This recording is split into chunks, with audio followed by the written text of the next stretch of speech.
My name is Michael Phillips, and I am a time traveller. I was born in 2043. At the age of 18, I joined the army, had a few years there, and then I was recruited into the SES, the 21st SES Regiment to be exact.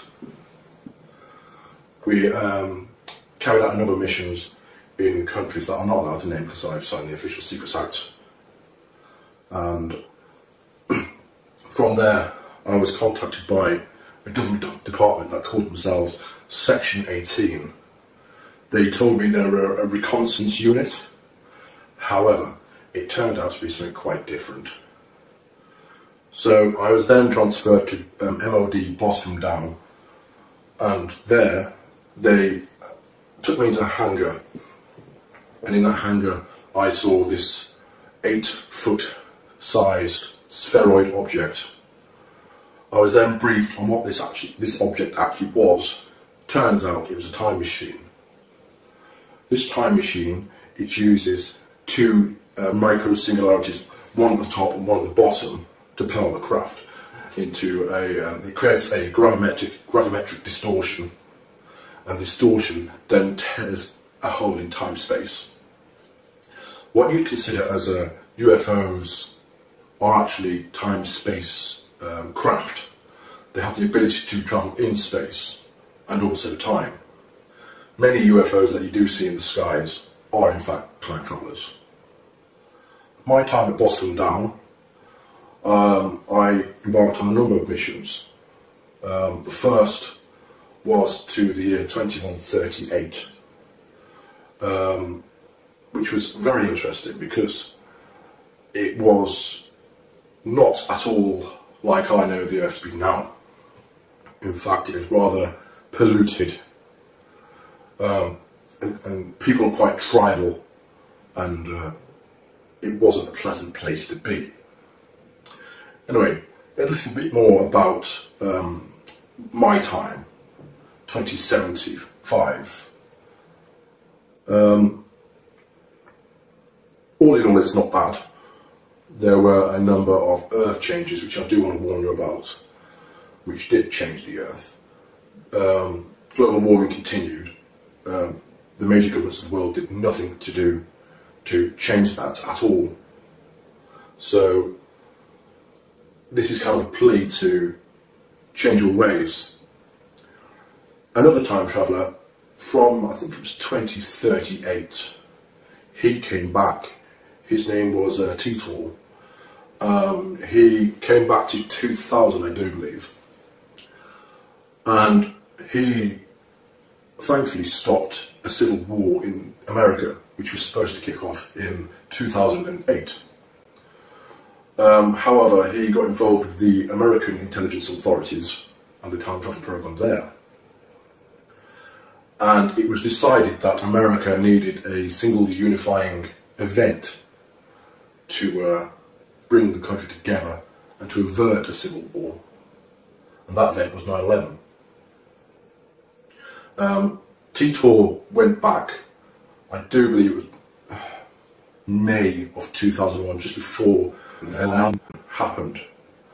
So that's what happened there, and he did change the timeline so the civil war in 2008 didn't happen. More towards where we are now, where I am in 2018, which is odd because it's the first time I've travelled backwards in time. I've always travelled forwards.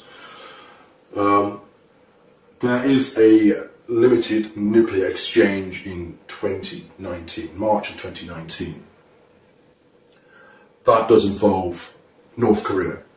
They attempt to launch a nuclear missile at Honolulu in Hawaii, and then the US responds with 2 cruise missile nuclear-laden missiles to Pyongyang and takes that out. So Kim Jong-un was no more at that point, and a lot of his government was taken out too. With the turmoil that ensued after that, World War III did start in 2020. It was a limited war though, thankfully. It only lasted 3 years. China and Russia were against the UK, America, and a few other countries. And all in all, it was a very fast but brutal war. Countless millions were killed. Nuclear weapons were used in a very limited capacity. Very limited, thankfully. Just battleground nuclear weapons. What else can I tell you? Oh yes, 2022, California, LA to be exact, is hit by what they term the big one. There was a very, very massive 10.2 magnitude earthquake there, which completely decimated the city. It actually cracked the fault line straight across California, and as a result, California sits a good 10 feet lower than it used to. With rising sea levels, that did cause California and surrounding areas to be flooded and to no longer be habitable for people. People had to move out. What else can I tell you? Donald Trump, he clung to power for 2 terms, tried for 3. However, he was impeached and he was finally got rid of. Then you had Oprah Winfrey, believe it or not, try and run for the presidency. She was not successful. There was a man called Michael McIntosh who actually succeeded. I'm not sure if he's a name that's about at the moment, but that was in the mid to late 2020s. On the plus side, in the mid 2020s, we did land on Mars. We had the first man on Mars, which was good. It wasn't by NASA at all, it was by SpaceX and Elon Musk. They sent a number of missions up there in the early 2020s to prepare for the manned mission to Mars. By 2032, there was a lunar and Martian base. And towards when I was born in 2043, we were beginning to make commercial efforts to reach out to the solar system, to mine the asteroids and the moons of Jupiter for resources. So there are quite a lot of trillionaires in my time who own their own space stations, and they are very powerful people. You don't know how to cross them. So a little bit more about the time travel project itself. As you can imagine, in my time, when I was born in 2043, up until I joined the program in 2075, there was a lot of money about. Trillions upon trillions upon trillions. I couldn't even guess how much money in the world or the solar system. So endeavours such as time travel were more and more possible. I have travelled numerous times in the future, and I'll tell you about one time now. I stepped into the craft, which is an 8-foot wide sphere. It uses 2 dual positive singularities, one at the top, one at the bottom, like I've said before, and it creates a distortion in the time-space via gravimetric forces. It is how can I say? It utilises the singularities and forces the energy inwards for the time travel aspect. If you want to travel in space, you create a gravimetric wave outside of the sphere itself, and then you can ride on that wave and get to a location in space very, very quickly. In terms of one of the times I went forward in time, let me just try and pick up an interesting one. Yes, I went to the 2432, and the world, thankfully, was a lot different again, but it was different in a positive aspect.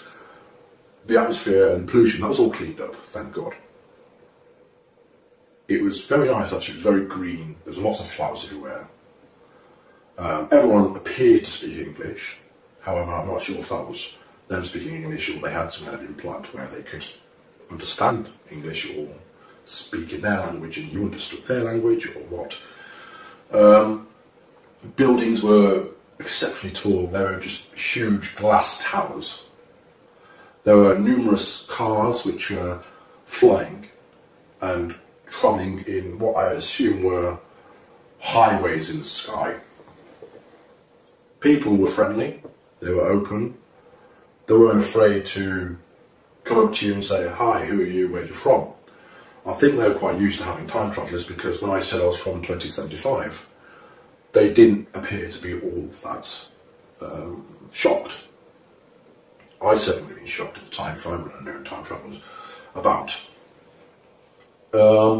What can I say about time travel itself? Time travel itself, well, back in, I think it was 1947, the US government captured a time-space craft. And this craft, it took them a few years to figure out what it couldn't and can actually do. They tried to retrofit some super magnets onto a ship one time, I do believe. And unfortunately that did not go well. It did not travel in time.